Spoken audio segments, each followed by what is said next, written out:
की जय। श्री चरणजीत सिंह चन्नी जी। परमादरणीय चेयरमैन साहब, मैं आपको धन्यवाद देता हूं, आपने मुझे बोलने का अवसर दिया है। चेयरमैन साहब, पिछले दिनों में हमारे बहुत ही नेक, ईमानदार अर्थशास्त्री, एजुकेशनिस्ट, हमारे माननीय साबका प्रधानमंत्री सरदार बहादुर सरदार मनमोहन सिंह जी हमें छोड़कर चले गए। मैं उनको श्रद्धांजलि अर्पित करता हूं। उन्होंने 10 साल प्रधानमंत्री रहकर नेक नीति से, ईमानदारी से देश को चलाया। उनके राज्य में कोई लड़ाई नहीं थी, कोई झगड़ा नहीं था, किसी को डर नहीं था और वो एक सच्चे सुच्चे ईमानदार नेता थे। और मैं सरकार से मांग करूंगा कि उनको भारत रत्न से नवाजा जाए। उनका हक बनता है, सरकार को पहले ही ये कर देना चाहिए था और उनका एक स्थल तैयार किया जाए, जैसे दूसरे प्रधानमंत्रियों को चाहे उसमें भी सरकार ने गलत किया। जब उनका संस्कार हुआ, मैं उस बात पे नहीं आता, लेकिन जो उनका हक बनता है उनको भारत रत्न दिया जाना चाहिए। माननीय चेयरमैन साहब, मुझे अफसोस है कि जो हिंदुओं के नाम पे राजनीति करने वाली जो सरकार है, वो हिंदुओं के महाकुंभ को भी सुरक्षित नहीं रख पाई, वहाँ सही प्रावधान नहीं कर पाई, वहाँ सही इंतजाम नहीं कर पाई, जिसके फलस्वरूप सैकड़ों श्रद्धालु वहाँ मारे गए। सो मैं सरकार से, बल्कि यहाँ जिस दिन सबको श्रद्धांजलि दी गई, उस दिन उन श्रद्धालुओं को भी श्रद्धांजलि देनी चाहिए थी, लेकिन नहीं दी गई, बाद में दी होगी। लेकिन मैं आपको बेनती करता हूँ कि सरकार की गलती से सब कुछ हुआ है। सरकार को on the floor of the house माफी मांगनी चाहिए कि हम वहाँ ये इंतजाम नहीं कर पाए। मैं इससे पहले कि आगे बढ़ूं, मैं कुछ पंजाब और जलंधर के अपनी कंस्टिट्यूएंसी के मुद्दे के बारे में बात करना चाहता हूं। चेयरमैन साहब, गुरु रविदास जी की जयंती आ रही है। हर साल जयंती के ऊपर जलंधर से ट्रेन वाराणसी तक जाती हैं और सरकार उसकी प्रावधान करती। मैं सरकार से बेनती करूंगा कि 3 ट्रेनें जल्दी से जल्दी मुहैया कराई जाएं ताकि वहां हो जा सके श्रद्धांजलि। और जलंधर में कैंट के चारों तरफ एक रिंग रोड बननी है, वो मैं रक्षा मंत्री जी से बेनती करूंगा कि मैंने लिखकर भेजा है, आप उस पर गौर करें। सर, 2000 में जब अटल बिहारी जी प्रधानमंत्री थे, तब उन्होंने एक कमीशन सेटअप किया साबका चीफ जस्टिस चालिया जी की रहनुमाई में कि वो जो हमारा संविधान है इसमें क्या क्या तरमीमें होनी है उसको बताएंगे। तो उसमें एक रिपोर्ट ये भी है कि सिख, जैन, बुद्धिस्ट, इनको हिंदुओं के साथ अलग आइडेंटिटी माना जाए, ये सेपरेट आइडेंटिटी है। और आर्टिकल 25(2) में तरमीम करके हिंदुओं के साथ सिख, जैन और बुद्धिस्ट को भी लिखा जाए। तो मैं सरकार से बेनती करूंगा कि उस रिपोर्ट के आधार पर यह तरमीम लेके आई जाए। सीएम साहब, चेयरमैन साहब, कल राहुल गांधी जी बोले और कल देश ने देखा कि देश ने कल राहुल गांधी जी में एक ट्रू स्टेट्समैन को देखा है। और उनका जो कल का भाषण है, कल मुझे एक बीजेपी के मंत्री मिले, वो बोले हमारे पास इसका कोई जवाब नहीं, हमारे पास मस्जिद और मंदिर के झगड़े का जवाब है। अगर आप किसी मंत्री का नाम लेंगे तब वो तब वो मैंने नाम लिया नहीं सर, मैंने नाम लिया तो नहीं। फिर आप आरोप लगा रहे हैं। आरोप नहीं है सर, मैं कैसे प्रशंसा जवाब कर रहा हूँ, मैं आरोप नहीं लगा रहा हूँ, यहाँ प्रशंसा कर रहा वही हूँ। जवाब दे सकता है जिस क्या मैं उसको मंत्री पद से हटा दूं? नहीं गौरव जी, मैं तो प्रशंसा कर रहा हूँ कि उन्होंने प्रशंसा की। लेकिन जवाब वही दे सकता है जब किसी का आप नाम लेंगे। तो इसलिए सर क्यों मेरा इससे भ्रम भी तो पैदा हो सकता है, भ्रम भी पैदा होगा। सर राहुल गांधी पे 40 केस हैं आज इस सरकार ने डाले हुए, उसको तराशा जा रहा है, वो हीरा है और तराश हो रहा है। और सरकार हर बार, अब पार्लियामेंट में भी केस कर दिया, जहां जाते हैं वहां की सरकार से केस करवा दिया जाता है। लेकिन राहुल गांधी ने कल बताया कि उसकी सोच देश को आगे ले जाने की है और ये देश को हर समय पीछे लेकर जा रहे। बिना शिक्षा, एजुकेशन कोई देश, कोई घर तरक्की नहीं कर सकता। हमारे देश की जो सरकारी यूनिवर्सिटियां हैं, जो सेंट्रल सरकार चलाती है, उसमें 25 से 30% हर यूनिवर्सिटी में टीचर नहीं है। पढ़ाई कैसे होगी? आज ये कह रहे थे 2 करोड़ नौकरियां देंगे और अब कह रहे हैं कि 2 लाख आएंगी। 10 साल में किसी नौजवान को नौकरी नहीं दी। सर, महंगाई का ये हाल है कि चूल्हा चलाने के लिए लोगों को तरसना पड़ता है और इतनी महंगाई हो गई है कि गरीब आदमी झेल नहीं सकता। गरीब गरीब होता जा रहा है और अमीर अमीर होता जा रहा है। माननीय चेयरमैन साहब, पिछले सेशन में माननीय होम मिनिस्टर साहब ने कहा कि ये लोग अंबेडकर अंबेडकर अंबेडकर अंबेडकर करते हैं। अगर सच में इतना परमात्मा का नाम लिया होता भगवान का तो स्वर्ग को पा लेते। मैं आपको आपके माध्यम से इनको बताना चाहता हूं कि मैं ही नहीं, मेरे जैसे करोड़ों लोग वो हैं जिनके लिए अंबेडकर ही भगवान है। सर, आप मेरे से बहस करोगे या फिर तो बात ही नहीं चलेगी। अम्बेडकर जी का नाम लिया तो आप उनको रोक रहे हैं। आप भी रोक रहे हो अम्बेडकर को बोलने से, क्या कैसे चलेगा? अम्बेडकर वो है जिसने मेरे जैसे करोड़ों नौजवानों को खड़ा किया है, देश को आरक्षण देकर गरीबों को ऊपर उठाया है, जिसने औरतों की वकालत की है। अम्बेडकर के नाम पे ऐसे शब्द बोलना ये निंदनीय है और माफी मांगनी चाहिए इन लोगों। और इससे उत्साहित होकर पंजाब में पिछले हफ्ते एक आदमी ने अंबेडकर साहब के बुत पे चढ़कर हथौड़े से उसको तोड़ा है।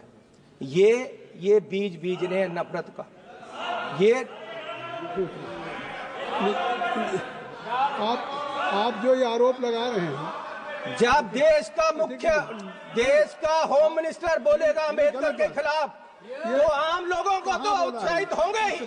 आम लोग क्यों नहीं बोलेंगे? जब आपका सबका सिपा सलार ही बोल रहा है तो आम लोगों का क्या हाल होगा?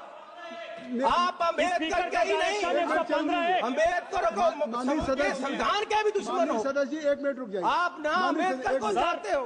115 chairman sir, Bharatiya Janata party की फैक्ट फाइंडिंग कमेटी माननीय सदस्य ब्रिजलाल जी के नेतृत्व में गई और अंबेडकर जी की प्रतिमा को नुकसान कांग्रेस के कार्यकर्ता और आम आदमी पार्टी ने किया है।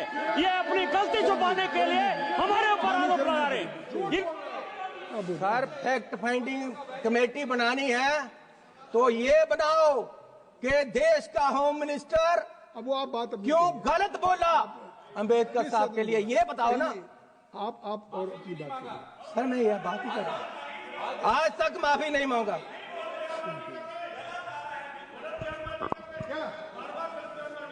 सर, मैं आपको बेनती करना चाहता हूं कि देश में नफरत का बीज बोया जा रहा है। दलितों को दबाने के लिए, मिनॉरिटी को दबाने के लिए, हर वर्ग को, किसानों को, किसान वहां अंबाला में धरने पे बैठे हैं, मरण वर्त पे बैठे हैं, कोई सुनवाई नहीं। अब कह रहे जी आप 14 तारीख जब सेशन खत्म हो जाएगा उसके बाद आना। वादा कर गए हैं वो 5वें रोज का, किसी से सुन लिया होगा, दिन में 4 दिन की है। किसानों के साथ हर जगह नफरत का बीज बोया जा रहा है।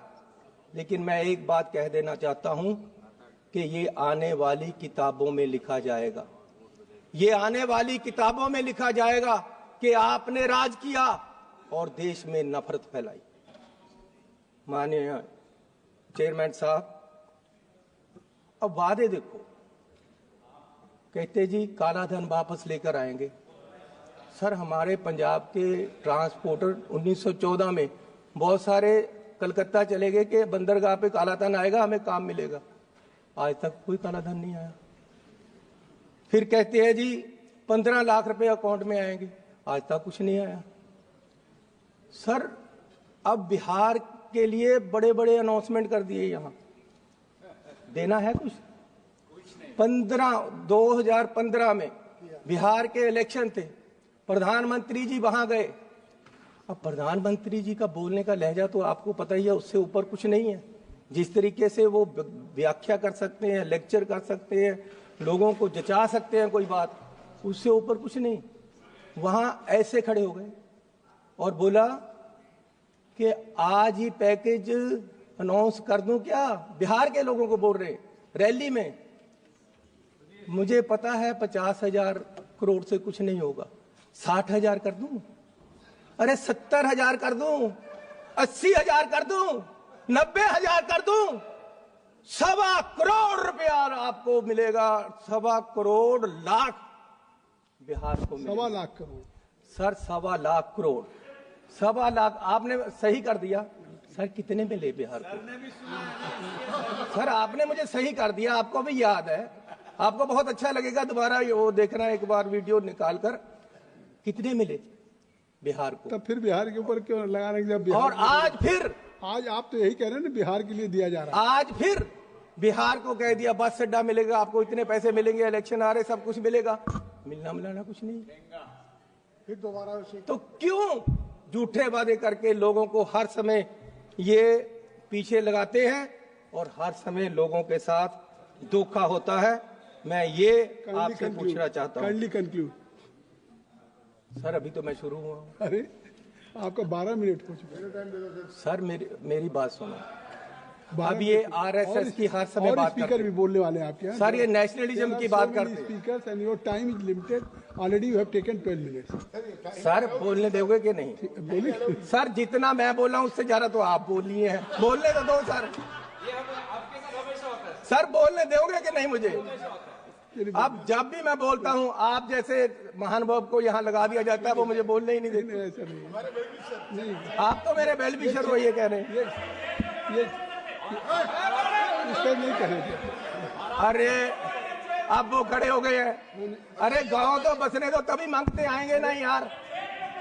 अभी पानी आया नहीं, मौजे खोल भी लिए आपने। बोलने तो दो मुझे। सर, नेशनलिज्म की बात करते हैं, आरएसएस की हर समय बात।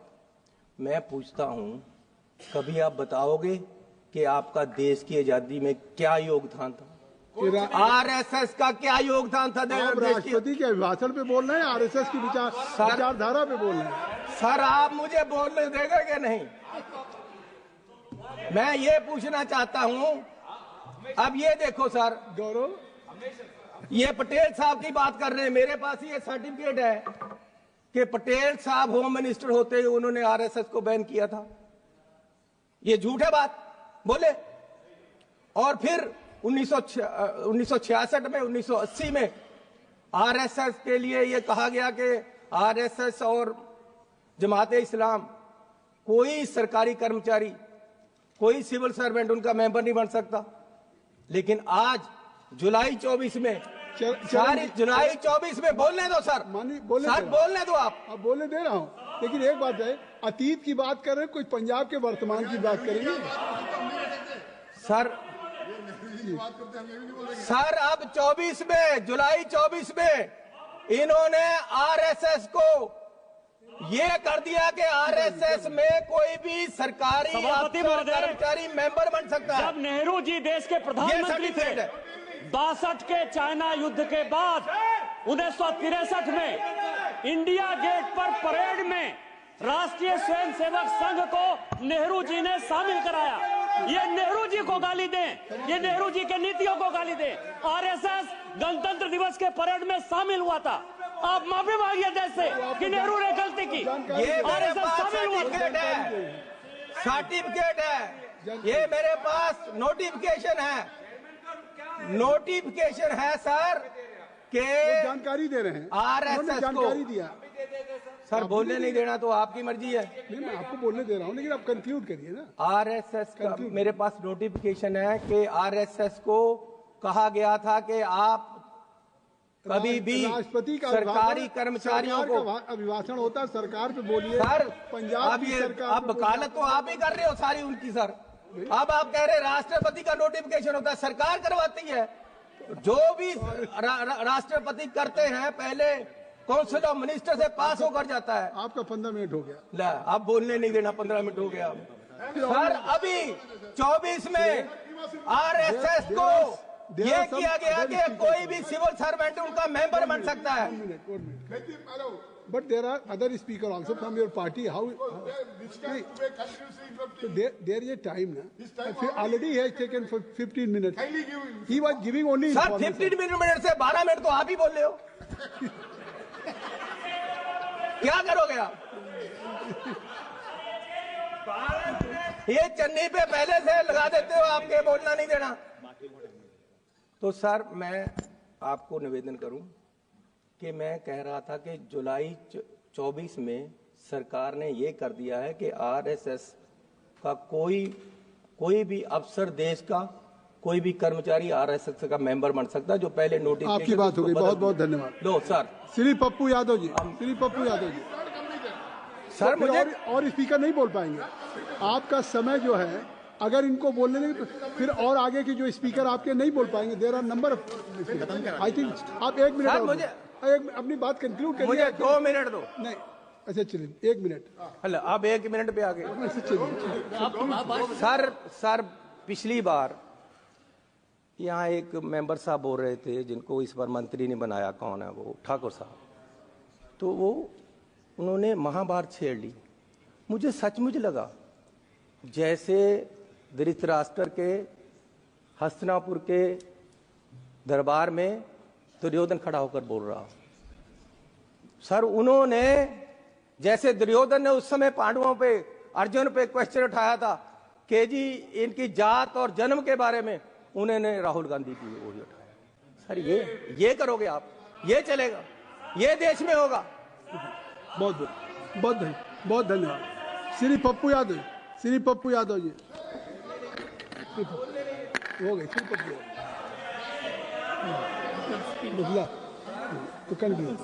देश में नफरत फैलाने का काम आज ये लोग कर रहे हैं, और देश की अखंड एकता और अखंडता को इन लोगों से खतरा है। आज तक हिंदुओं को कभी खतरा नहीं हुआ 70 साल में, जब से ये सरकार आई है। धन्यवाद श्री पप्पू यादव जी, धन्यवाद। धन्यवाद अध्यक्ष जी। मैं आभार प्रकट करता